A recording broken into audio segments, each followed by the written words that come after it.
And one for Nikola, it's, when you come to an Olympic qualifying tournament, you're going to face different styles of play, teams from Asia, teams from the Americas.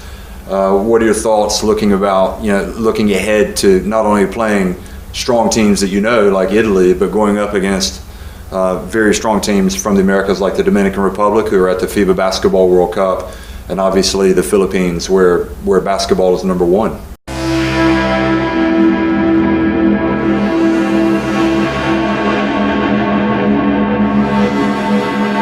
The root cause of hype is hope.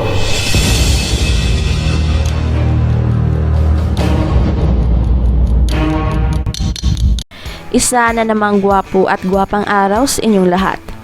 The stage is all set for Gilas Pilipinas para ipakita sa buong mundo ang kakayahan sa basketball ng mga Pinoy. One day before the game ay napaka-excited na ang lahat ng mga Gilas Pilipinas fans and the expectations are very high kahit na alam natin na underdog ang ating team. Pero kahit kailan naman, basta maglalaro ang Pilipinas sa larangan ng basketball ay palaging mataas ang expectations ng mga Pilipino.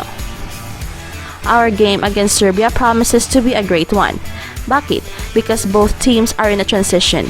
May mga bagong coaches, bagong mga players, and limited pa ang practice time. It's going to be quite challenging tournament. We have a new group of guys, a lot of new faces, a lot of new names on the roster. Unfortunately, we didn't have too much time for training camp. There was no basic preparation. There was no training camp. Guys were coming. Every day we had a new face.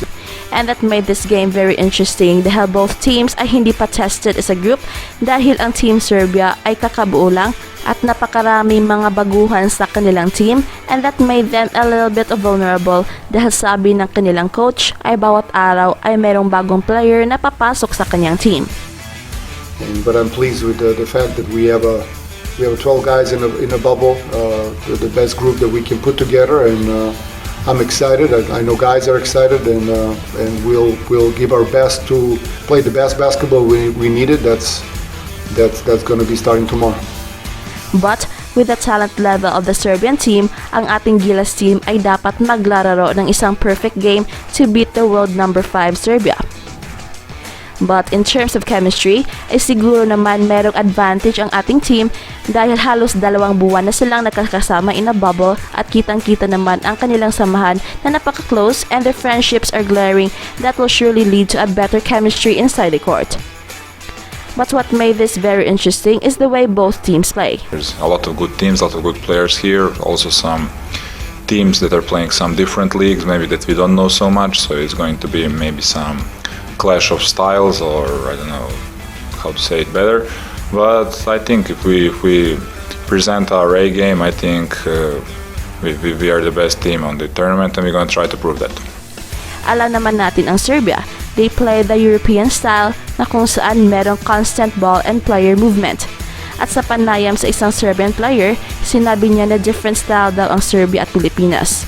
Obviously, he is referring to the old Gilas team na kung saan one-on-one ang mga plays compared sa Serbia na teamwork and basketball tactics ang puhunan. Strong teams that like Italy, but going up against very strong teams from the Americas like the Dominican Republic, who are at the FIBA Basketball World Cup, and obviously the Philippines, where basketball is number one. Yeah, exactly. It's different. Like, we watched a little bit video when we prepared for the game. We saw that it's a different style of play from the European, maybe a little bit less tactics, more one-on-one situation, more isolation, but I think we need to be ready to react in the moment, to react in the game, and to adjust. But the Serbian player did not realize na iba na ngayon ang style ng Gilas Pilipinas, and surely magiging maganda ang first game ng Gilas dahil halos makakatulad na ang playing styles ngayon ng Gilas at Serbia. At dahil halos makapareha na ang ating playing style, ay magiging closer na ang gap ng dalawang teams dahil ang current Gilas team relies heavily on teamwork, ball movements, player movements, and the coaching staff is giving every player the equal chance to score if given the opportunity. At dito siguro papasok ang ating advantage sa quickness dahil puro mga bata ang ating mga players. kung sa takbuhan lang ay wala na sigurong bibilis pa sa ating mga Gilas players ngayon. They are very excited, full of energy, and they are enjoying the ride simula nung FIBA Asia Cup qualifiers na kung saan ginulat nila ang Korea and China. At napakataas ng confidence ng ating team after their success sa Asian Circle. And it's time to show to the world what this Gilas team is made of. And that confidence is truly personified by SJ Belanghel. Si SJ Belanghel ay confident at the same time excited para sa Serbia matchup in Olympic qualifying tournament sa Belgrade. Ang pagkuha ng isang spot para sa Tokyo Olympics ay isang malaking bagay. Pero ang pagkataon na makakalaro laban ng the world's best players is something the young Gilas Pilipinas squad is relishing.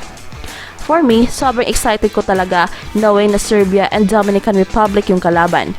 It's going to be a great experience for me and for the team for sure, guard SJ Belanghel shared. Si SJ Belanghel ang isa sa pinakabata ng Gilas team, in a squad that has an average age of just 22.4 years old. Ito ang pinakabatang Gilas team na nabuo. And take note, si SJ Belanghel ang pinakamaliit sa lineup at just 5'10".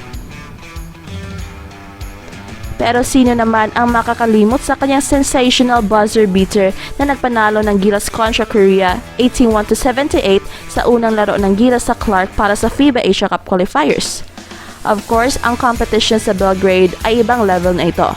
But Belanghel is clearly enthusiastic about the challenge. Handa si SJ Belanghel na ipakita sa buong mundo what Gilas is made of. Imagine, makakalaro namin NBA players, doon talaga makikita din namin kung saan na talaga ang level namin as a team, Belanghel continued. Ang Serbian team ay merong long list of well-respected veterans on its roster na pinangungunahan ni na Miami Heat forward Nemanja Bjelica and Dallas Mavericks center Boban Marjanovic. For how we just have to take it one game at a time, step by step lang. We have to play as a team and grab every moment we have on the court, SJ said.